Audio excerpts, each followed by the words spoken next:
After years of staying, just friends, Keanu finally confesses on a live show that he has secretly loved Sandra all along. His heartfelt revelation forces her to choose between the safe life she knows and the love she never expected, and the decision she makes in front of millions leaves everyone stunned.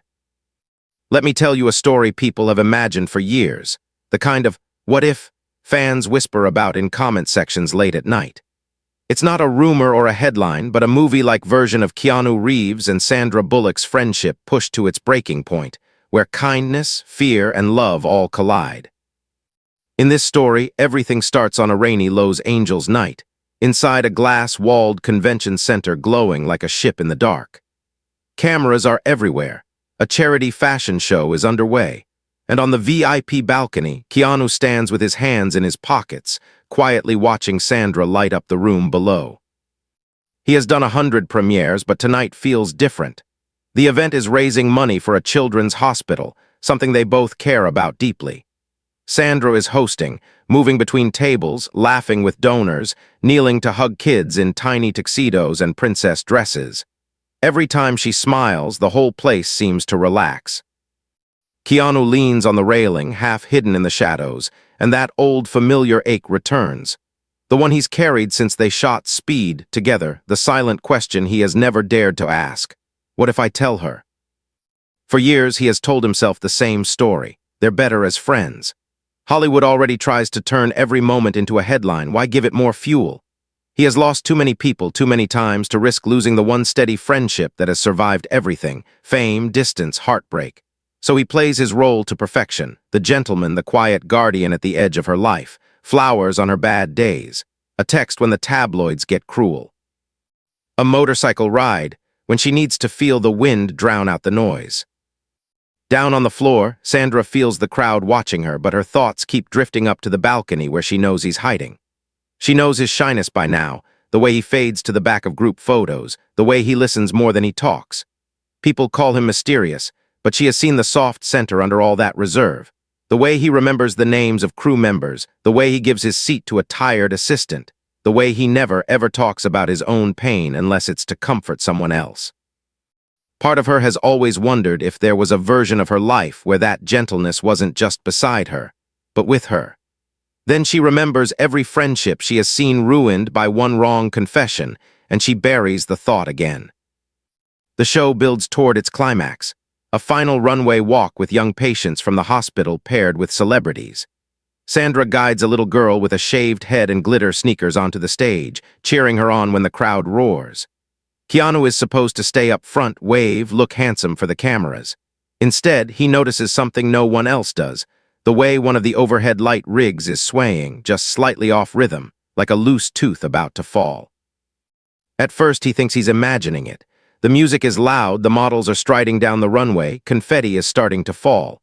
Then there's a sharp, ugly sound above the bass line, a metal crack that slices through the music. The light rig lurches. A shower of sparks bursts from the side like fireworks gone wrong. People gasp. One of the children on stage freezes, staring straight up at the ceiling, too shocked to move. Keanu doesn't think, he just moves. He's already sprinting down the stairs before security understands what's happening. The crowd is surging away from the runway, chairs scraping, glasses shattering. Sandra turns at the first shout, sees the lights jerking overhead, and feels the bottom drop out of her chest. Instinct drags her toward the kids, but before she can reach them, a familiar black suit flashes past her. Keanu jumps onto the stage, sliding on slick confetti, scooping the frozen boy into his arms as a rain of burning fragments starts to fall. For a few terrible seconds, it's chaos. Smoke, sparks, screaming. Keanu shields the boy with his own body as crew members yank down the emergency cords and drag the rig sideways. Sandra grabs the girl in glitter sneakers and pulls her off the runway, coughing as the smell of burnt plastic fills the air. Somewhere in the confusion, fire alarms begin to howl and red lights spin across panicked faces. Outside, sirens are already approaching. Minutes later, the danger is over. The damaged rig is on the ground, the fire is out, and the children are being checked by medics. No one is seriously hurt, but the shock hangs in the air like leftover smoke. In a quiet service corridor behind the stage, Sandra finds Keanu sitting on a crate, breathing hard, his tux jacket burned in places, little black flecks of ash scattered through his hair. The boy he carried is in the next room coloring with a nurse, acting like nothing happened at all. "You okay?" she asks, her voice softer than she meant it to be. He looks up and offers that small, half-shy smile she knows too well. "Yeah, jacket's ruined though, that's tragic." She laughs, but her eyes are wet. "You ran toward a burning ceiling. Again, for the record, that's not normal behavior." "Maybe I just like dramatic exits," he says, but the joke falls flat between them. They both know what really happened. Sandra steps closer, looking at his hands, his face, checking for burns he won't admit. For a heartbeat, the hallway is very small, very quiet, and everything she has never said is suddenly right there between them. "You scared me," she whispers. "If that rig had fallen just a little faster." He hears the crack in her voice and feels something inside him break as well. The images won't leave his head. Flaming metal, her on that stage, the thought, so quick, so sharp, that he might lose her in a second without ever having told her what she has meant to him for half his life. Words rise up in his throat, words he has pressed down for decades. "Sandra, there's something I need to." The door bangs open. A frantic event coordinator rushes in, phone pressed to her ear, eyes huge. "They want you both on Maya tonight," she blurts, naming the biggest live talk show in America. "Tomorrow, if possible. The clip is already everywhere. Keanu running through fire, you grabbing the kids. It's trending in 20 countries. They want to do a special on courage and love, and whatever this is between you two. They want it live. Prime time." Sandra steps back, the spell broken. Keanu closes his mouth, the confession lodging like a stone in his chest. The coordinator is still talking, words tumbling over each other. Hero. Viral, millions of viewers. Beautiful story. But all he hears is one thing, a live show, a global audience, and a question he has spent years running from now racing straight toward him. That night, long after the fire trucks are gone and the guests have drifted home, Keanu sits alone in his dim kitchen, a mug of untouched tea cooling in his hands. On his phone, the video plays over and over. Him sprinting through falling sparks, Sandra clutching that brave little girl, the two of them disappearing into the smoke together. The comments are endless, people calling them soulmates, begging them to finally admit what everyone thinks they see. One sentence, written by a stranger, lands in his chest like a challenge. "Life is short. Tell the person you love the truth before the ceiling falls." He doesn't sleep. When dawn finally stains the sky gray, his decision is made. If he is going on that show beside her, if the whole world is going to watch them talk about courage and love, then hiding behind jokes and shy smiles will no longer be enough. For once in his life, he decides, he will let his heart speak louder than his fear. The next evening, as studio lights flare to life and the audience chants their names, Keanu stands with Sandra in the narrow darkness just off stage, microphones clipped to their collars, the roar of the crowd rolling through the curtain like a wave. She bumps her shoulder lightly against his, grinning to hide the nerves in her own eyes. "Ready to be heroes for the cameras?" she teases. He looks at her, really looks at her, and feels everything in him tilt. In his ear, the stage manager's voice crackles through the headset. "We're live in 5, 4, remember, we're closing with the big question about love. Don't hold back." Keanu takes a slow breath as the curtain begins to rise, every cell in his body humming with the choice he has finally made. Tonight, in front of millions, he's either about to lose his safest friendship or step into a life he has only ever dared to imagine. Studio heat wrapped around Keanu as he stepped into the glare, the applause hitting him like a physical wave. The stage floor vibrated under his shoes, big LED screens flashing his name and Sandra's in giant letters while the band kicked into a bright, triumphant riff. Beside him, Sandra squeezed his hand once, quick, grounding, and then turned that megawatt smile on the audience as if nothing in the world could shake her. He knew better. He felt the tiny tremor in her fingers before she let go. They took their seats on the couch opposite Maya, the host, who radiated the calm confidence of someone born under studio lights. The audience chanted their names again. Phones held high little galaxies of white screens glinting in the dark. Keanu forced himself to breathe. He had jumped off moving buses on camera, fought staged armies, done wire work 5 stories up. None of it had ever scared him like the quiet, simple words he was planning to say tonight. Maya dove right in, no small talk, just a huge smile and a click of her remote. Behind them, the screen lit up with the viral clip, the light rig cracking, sparks raining down, Keanu sprinting into the chaos, Sandra hauling the kids off the runway. In slow motion, it looked like a movie trailer. In his body, he still felt the weight of the boy in his arms, the sting of ash in his throat. "What were you thinking in that moment?" Maya asked, turning first to him. He shrugged lightly, trying to keep it from sounding heroic. "Honestly, that those kids were in the wrong place, and I happened to be closer than the exit." Then, almost as an afterthought, "and that if anything happened to Sandra, I'd never forgive myself." The crowd reacted with a soft, collective awe, but he meant it like a simple fact, not a line. Sandra glanced at him, eyebrows raised, a tiny smile tugging at the corner of her mouth. She jumped in, shifting the focus. "He's understating it," she said. "I was 2 steps from panic, and he's out there doing his own stunt show with real fire like it's another Tuesday. The kids were terrified, the crew was terrified. He never made it about him. That's who he is. He runs toward the scary stuff, then vanishes back into the shadows before anyone can say thank you." Maya leaned forward, seizing the theme. "Both of you have been through so much in your lives. Loss, heartbreak, incredible success, and yet everyone who meets you says the same thing, kind, humble, grounded. Where does that come from?" The question hung there, bigger than the flashing screens. Sandra's eyes softened. Keanu swallowed, feeling old ghosts shifting in the back of his mind, the people he'd lost, the nights he'd walked alone through city streets trying to make peace with a world that could snatch happiness away in an instant. "For me," he said slowly, choosing each word, "kindness is the one thing nobody can take from you. You can lose a job, a movie, a house, a person, but if you still choose to be kind after that, then the world didn't break you. It just shaped you." Sandra nodded, her voice catching a little when she spoke.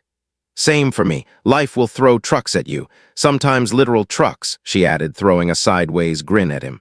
"But you decide what kind of person you want to be when you get back up. Do you get bitter or do you learn to bend without snapping? I've failed at that a lot. I've snapped. But the people who loved me quietly, who stayed, they're why I'm still here." The crowd listened in unusual silence, the show's usual quick laughter replaced by something heavier, deeper. Maya let the moment breathe, then clicked to the next slide, a collage of fan posts, edits of Keanu and Sandra through the years, photos from red carpets, behind-the-scenes clips from old sets. Text flashed over the images. "They're soulmates. Just date already. This is what love looks like." Sandra groaned playfully, burying her face in her hands. "Oh no, you did not." "Oh yes, I did," Maya said, delighted. "The internet has a question and I promised I'd ask it, but first a little game for charity." Assistants rolled out a tall, clear tube already half filled with colorful plastic balls. A number glowed at the base, $500,000. Maya explained that every time they answered a courage question, honestly, the show's sponsors would add another $50,000 to the Children's Hospital Fund. Lie or dodge, and the donation paused. The audience roared their approval. Sandra shot Keanu a sideways glance that said, "You walked us into this." The questions started light. "Have you ever kept a prop from set that you weren't supposed to? What's the most embarrassing thing that's happened to you on a red carpet?" There was laughter, some self-deprecating stories, Keanu ripping his pants before a premiere, Sandra face planting in front of a row of photographers and popping back up like a cartoon. With each honest answer, the donation climbed. $550,000, $600,000, $650,000. Then Maya's tone shifted. "Last question," she said, hands folded, eyes sparkling with a kind of mischief that made both of them sit up straighter. "This one's double or nothing. Answer honestly, we hit a full million for the hospital tonight. Avoid it and the sponsors freeze at where we are." The audience went pin-drop quiet. The band stopped. Even the cameras seemed to lean in. Maya looked directly at Keanu. "You've said so many beautiful things tonight about courage and kindness and not letting fear run your life." She took a breath. "So here it is. In all these years of knowing Sandra, have you ever been in love with her?" The words landed like a thunderclap. For a heartbeat, even the air conditioning hum seemed to stop. Sandra's pulse roared in her ears. She could feel millions of unseen eyes and phones and hearts locked on his face. She turned, almost afraid to look at him, and saw that gentle, haunted expression she knew too well, a man standing on the edge of something high, looking down, deciding whether to jump. Keanu didn't look at the host, or the audience, or the cameras. He only looked at her. "Sandy," he began, voice low, roughened by something deeper than stage nerves. The red "ON Air" sign glowed brighter over the cameras as the entire world seemed to lean closer, waiting to hear which way he would fall. The studio dissolved into a blur at the edges of Keanu's vision, lights smearing into hazy halos. All he could really see was Sandra, her eyes wide, breath held, the faintest tremor in the smile she tried to hide behind. Time stretched, thick and slow. The easy way out sat right in front of him. A joke, a deflection, a charming line that would send the audience into laughter and preserve the safe, careful friendship they had built for decades. His chest tightened around that old, familiar fear.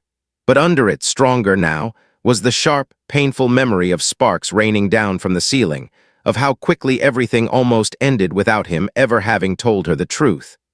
The question from that anonymous comment flashed through his mind again. Tell the person you love the truth before the ceiling falls. He inhaled once deeply and let himself step off the ledge. "Yes," he said clearly, "I have." You could feel the shock ripple across the room. Some people gasped out loud. Others clapped on instinct, then fell silent again, as if they were suddenly intruding on something too intimate to cheer for. Maya's eyes widened. She hadn't expected him to answer that fast, that simply. Keanu kept going, voice steady now, almost conversational. "I've loved Sandra in one way or another since we were two nervous kids trying not to fall off a speeding bus in front of a film crew. I loved her work before I knew her. Then I loved her as a friend who made every long day on set feel shorter.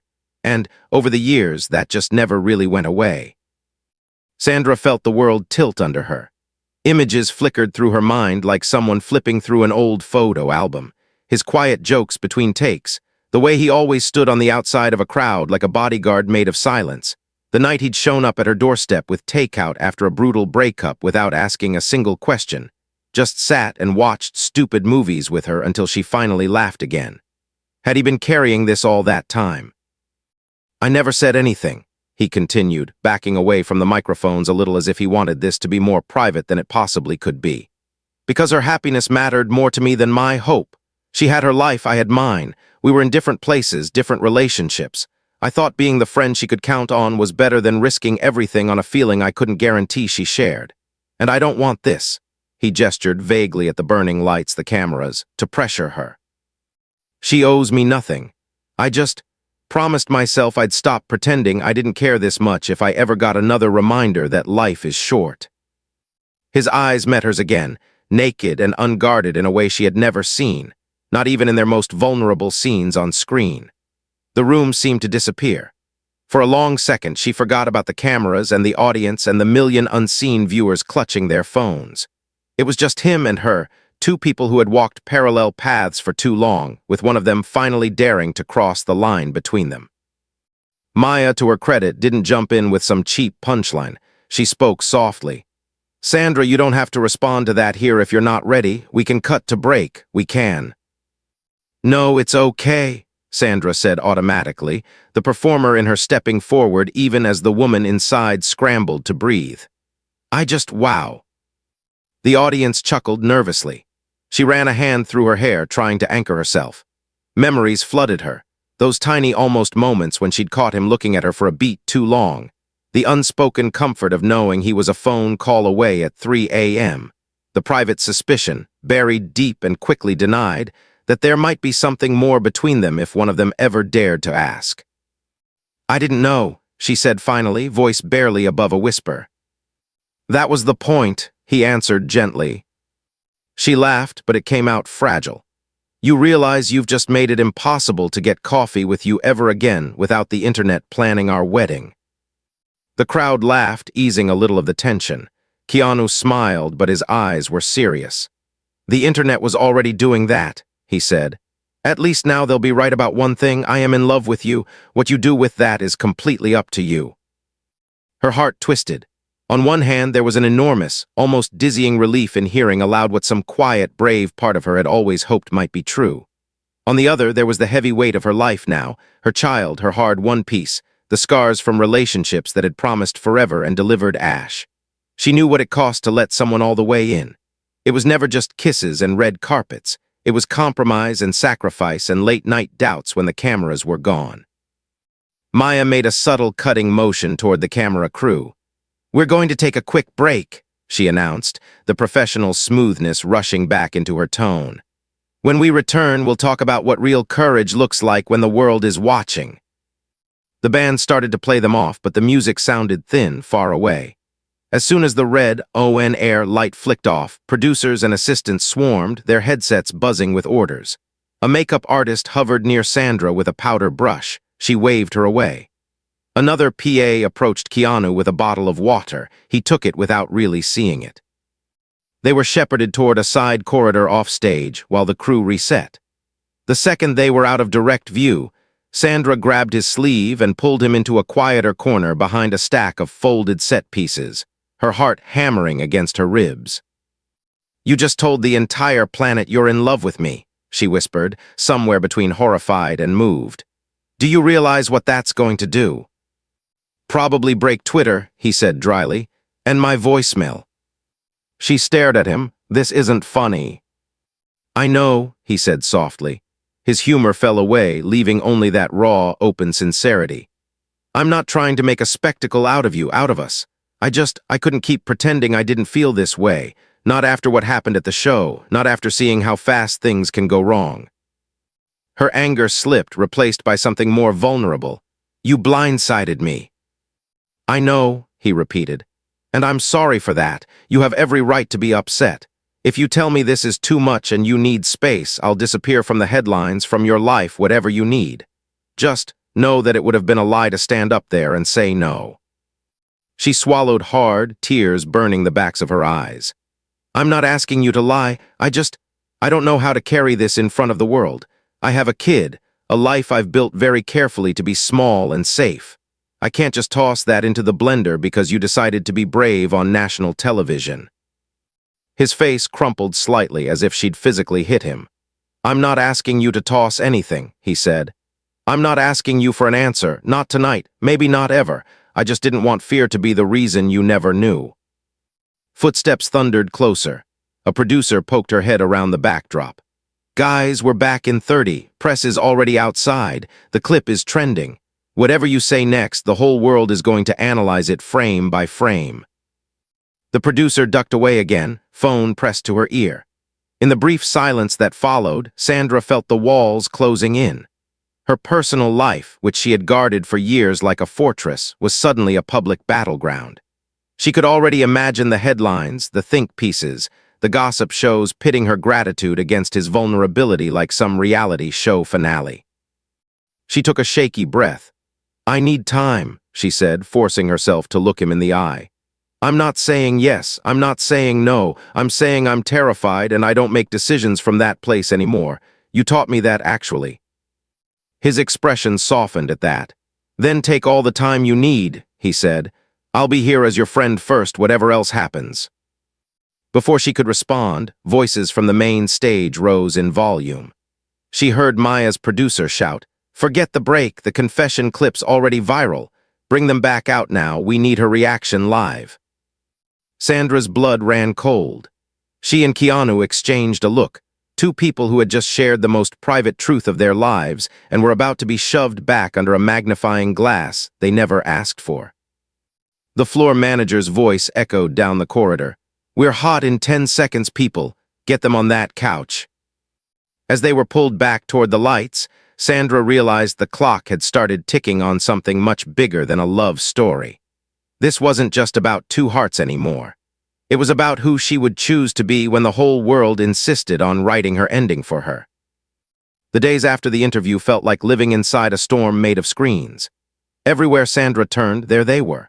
Split-screen shots of her stunned face and his calm confession, headlines shouting about the love story 30 years in the making, pundits debating whether her silence meant heartbreak or strategy. Even the grocery store checkout line betrayed her. A tabloid cover screamed, "Will Sandra break Keanu's heart?" Beside a photo of them laughing at some old premiere, suddenly recaptioned as tragic foreshadowing. She tried to keep life normal. She cooked breakfast. She went on school runs. She answered homework questions. But her phone buzzed constantly with messages, friends checking in, directors forwarding memes, strangers sending long paragraphs about how they'd found the courage to confess their own secret feelings because of that one moment on live television. Some were sweet. Some were intrusive. All of them reminded her that she was on the clock. Keanu, true to his word, disappeared from the noise as much as any public person possibly could. No statements, no interviews, no cryptic posts. He turned down talk show offers and declined magazine covers that wanted his side of the love story. In the absence of fresh content, old clips resurfaced. Him looking at her on red carpets, her resting her head on his shoulder in behind-the-scenes footage. And the internet narrated those moments with a level of romance even the two of them had never dared to imagine. One message broke through the static, a video from the children's hospital. It showed the same little girl with glitter sneakers, now in pajamas decorated with tiny stars, sitting on her bed with a homemade sign. "Thank you for being brave." Her voice was soft but clear. "When the lights fell, I was really scared," she said. "But you guys looked more scared for us than for yourselves. My doctor says being brave means doing the right thing even when your legs are shaking. So, please don't let people being noisy make you stop being brave." Sandra watched it 3 times, her throat tight. A second video followed, the hospital's director inviting both her and Keanu to the groundbreaking of a new pediatric rehabilitation center, funded partly by the very charity event where everything had almost gone wrong, and now supercharged by the donations that had poured in after the talk show. People weren't just shipping them, they were giving millions in their names. She called Keanu for the first time since the interview. He picked up on the second ring. "Hey," he said quietly. "Hey," she echoed, suddenly at a loss. Silence stretched between them, heavy but not hostile, tinged with everything they hadn't been able to say with cameras rolling. "Did you see the video from the hospital?" he asked. "I did," she said. "You?" "Yeah, that kid's braver than both of us put together." "Speak for yourself," she said automatically, then winced. "Sorry, that came out wrong." "No, it didn't," he said. She could hear a small smile in his voice. "So, are you going?" She hesitated only for a second. "If we're going to have the whole world talking about us, I'd rather it be because we helped build something than because we dodged questions on a couch." "Then I'll be there," he said simply. The hospital wasn't built for red carpets or press conferences, but on the day of the groundbreaking, its front lawn thrummed with a different kind of excitement. Kids in wheelchairs sported superhero capes. Nurses wore glittery sneakers in quiet tribute. Volunteers set up a modest stage and a row of folding chairs. The media came, of course, but the questions felt softer here, outnumbered by parents holding coffee cups and hope in equal measure.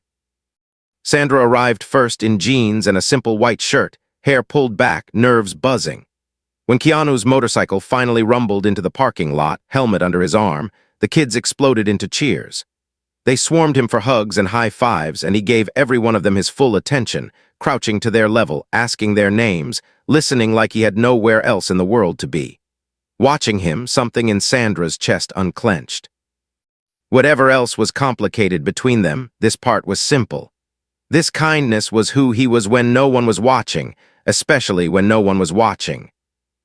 During a lull, a teenage boy with a shaved head and a plastic brace on his leg rolled up to Sandra, studying her with frank curiosity. "So," he said, glancing between her and Keanu, who was on the grass teaching a little boy how to sit on his bike. "Are you guys, like, together now, or is the internet just writing fan fiction again?" Sandra choked on a laugh. "You sound like my group chat." The boy shrugged. "Look, I get it. Feelings are scary. I refused to do my physio for 2 months because I was afraid it would hurt. It did, a lot, but it also meant I could stand up long enough to dance with my sister at her birthday last week." He tapped the side of his wheelchair. "Fear's loud, regret's louder." She stared at him, momentarily speechless. "How old are you?" 15, he said. "Cancer gave me a PhD in motivational speeches." Later, when the speeches were done and the ceremonial shovels had turned the first piles of earth, A group of kids begged them to help with a short video the hospital was making to raise more funds. It turned into a chaotic, joyful mini-film shoot. Sandra found herself running down a hallway pretending to chase a pack of tiny superheroes in capes. Keanu let a group of boys choreograph a foam sword fight for him, throwing himself into it with stuntman precision, collapsing dramatically when a 4-year-old tapped his knee. Laughter echoed off the walls, big and free. In one take, Sandra turned a corner too fast, her sneaker skidding on a stray cape. She pitched forward, bracing for impact, but strong hands caught her at the last second. She slammed into Keanu's chest instead of the floor, his arms automatically circling her waist. For a heartbeat, the whole world shrank to that point of contact, the familiar scent of motorcycle leather and aftershave, the warm rumble of his chuckle. "You always fall for my best stunts," he murmured, just loud enough for her to hear. "Don't get used to it," she shot back, but there was no heat in it. The kids around them squealed, demanding a redo, unaware that in that stumble they'd seen more truth than any studio camera had caught. As the sun dipped low, painting the hospital windows gold, the crowd thinned. Parents took sleepy children home. Volunteers folded chairs. Keanu found his way up to the rooftop garden, seeking a little space from the constant hum below. The city stretched out around him, lights flicking on one by one like people finding courage in the dark. He didn't hear her footsteps, but he smelled the coffee before he saw her. Sandra appeared at his side, holding out a paper cup. "The finest vending machine brew money can buy," she said. "Figured you'd need something that tastes like bad decisions and long nights." He accepted it with a grateful grin. They stood in silence for a while, sipping, the cool air brushing against their overheated thoughts. "You were good with them today," she said at last. "The kids." "They were good with me," he answered. "It's hard to feel sorry for yourself around that much bravery in one building." She nodded, looking out over the city, her profile etched against the fading light. "That boy in the wheelchair, he told me he almost skipped treatment because he was scared. Said he changed his mind after watching us run toward that falling rig." Keanu winced. "I hope he doesn't think running under fire is a life skill." "He thinks courage is," she said softly, "and he's not wrong." A long, charged silence settled between them. The confession still hung in the air, invisible but inescapable. Sandra felt its weight every time she looked at him now, every time he smiled, every time he carefully didn't reach for her hand. "I'm angry at you," she said finally. He nodded, not defensive. "I figured. You took something private and dropped it into the loudest room on earth," she continued. "You set off a bomb in my quiet life without asking if I had the earplugs ready." "I know," he said. "If I could have told you in a different way at a different time, I would have. I messed that part up." "But," she added, surprising herself, "I'm also grateful." He blinked. "That's not where I thought this sentence was going." She huffed a small laugh. "I've spent years preaching about being brave, about getting back up, about choosing love over fear. But when it came to the one place I was most afraid, I hid behind jokes and work and good-for-you speeches. You didn't just tell the world you love me. You told me something I was too scared to ask." "I didn't want to corner you," he said quietly. "You didn't," she answered. "The cameras did. The world did. Our own history did. You just opened a door I'd been pretending wasn't there." She turned to him fully now, heart pounding. "If I say yes to you, it's not for a headline. It's not for the fans or the fairy tale or because some talk show framed it like a rom-com finale. It would be because I'm ready to risk one of the most important friendships of my life for something that might break us, or might finally make me feel like I've stopped running from the one person who's always run toward me." His breath caught. "That sounds dangerously like a maybe." "It sounds like honesty," she said, "and honesty terrifies me more than any falling ceiling." They were standing closer than they had in a long time now, the space between them thin as a breath. Down in the lobby, a TV flickered on with the evening entertainment news, the sound drifting faintly up the stairwell. A bright, polished anchor's voice floated up to the rooftop. "And in breaking news, Maya Tonight has just announced a special live episode next week titled Sandra's Side of the Story. promising the actress's first full response to Keanu Reeves's viral declaration of love. Sandra's eyes snapped to the stairwell door, then back to him.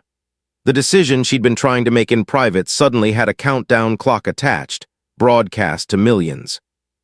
"So," she said, her voice low but steady, a wry, almost resigned smile touching her lips. "Looks like I have 7 days to decide whether I'm going to let fear write my script again, or walk onto that stage and tell the world I'm finally ready to run toward you instead of away." The wind tugged at her hair. The city hummed below them. Between them, the question hung, fragile and enormous, waiting for an answer that could change everything they thought they knew about love, courage, and the kind of bravery it takes to rewrite your own story in front of the whole watching world.